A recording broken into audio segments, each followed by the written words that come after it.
자, 이어서 나우차이나 들어가 보겠습니다. 현대차증권의 정진수 연구원입니다. 연구원님, 안녕하십니까? 네, 안녕하세요. 네. 자, 연구원님, 이 중국 증시와 관련해서 한 줄 평으로 줄여주신다면 어떻게 정리해 볼 수 있을까요? 네, 중국 증시는 중소형주의 거침없는 반격이 진행되고 있습니다. 중국에서는 스타마켓이라고 불리는 과학혁신 기업이 상장되어 있는 증권 시장이 있거든요. 여기에 있는 기업들은 대체로 이제 소형 상장 기업인데 최근 주가가 거센 반등을 보여주고 있습니다. 반면에 종합지수는 좀 부진해서 대형주와 소형주 간의 온도차가 좀 크다고 볼 수 있겠습니다. 오늘 좀 주목받는 테마는 이제 소비 기업이 되겠습니다.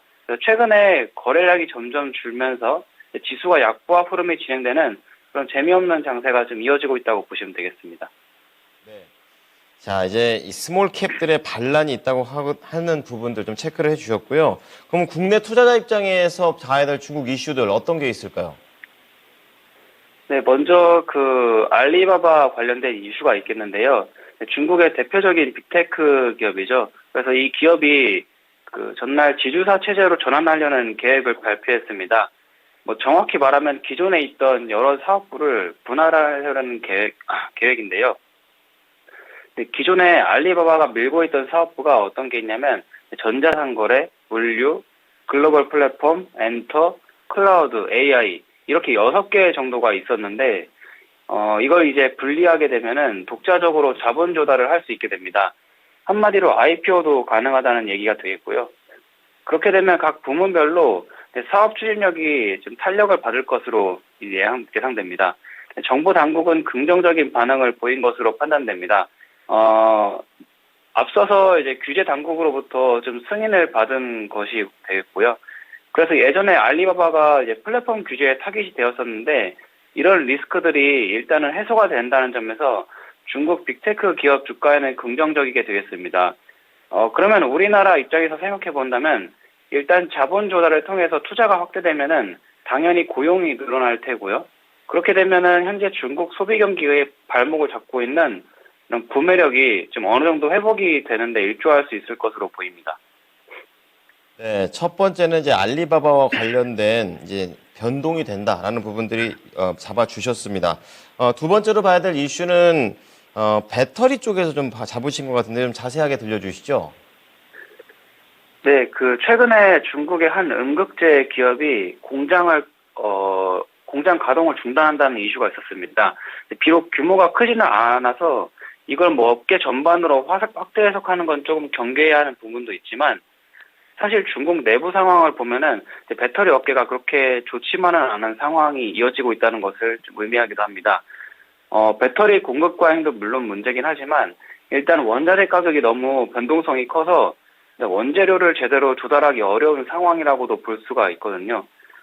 대표적으로 리튬 가격이 작년 하반기에는 급등을 했다가 올해는 또다시 급락을 해버렸는데 이게 거의 8배, 10배 정도의 높은 변동성을 보이다 보니까 공장도 원재료 수급을 조달하기가 되게 까다로운 부분이 있고요.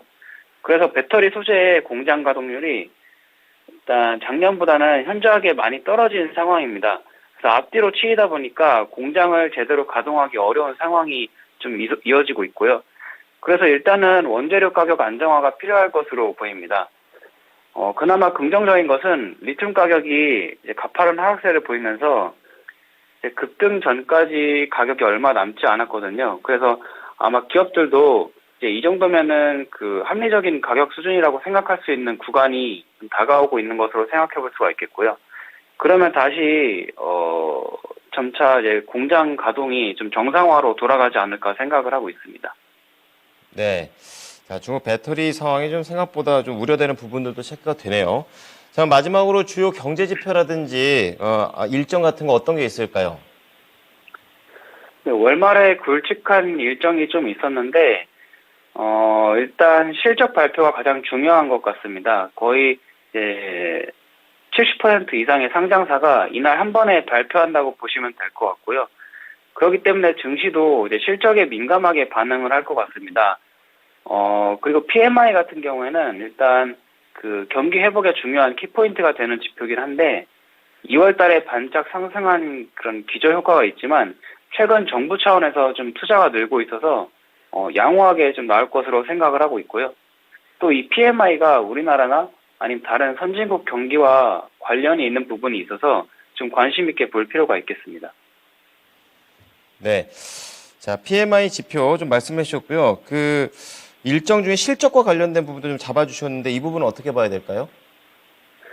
네, 실적 관련해서는 일단 이게 2020년, 2022년까지의 실적이다 보니까 지금 현재 당장의 상황을 제대로 반영을 하지 못하기는 한데 일단 주의가 필요한 부분은 아무래도 소비 기업이 되겠습니다. 그래서 예전에 그 중국 면세점 기업도 대형 면세점 기업이 실적을 발표하는데 그때 약간 쇼크가 나서 관련 섹터의 주가가 좀 부진한 흐름을 보였었는데 일단 소비 같은 경우에는 작년 연말에 그 코로나 이제 방역이 가장 정점에 있었던 구간을 관통하다 보니까 이런 소비 기업들의 그런 실적 쇼크가 좀 주의할 필요가 있다고 생각을 합니다. 네. 자, 이런 부분들 잘 참고해 보겠습니다. 오늘 말씀 감사합니다. 네, 감사합니다. 네. 자, 오늘 나우차이나는 현대차증권의 정진수 연구원이었습니다.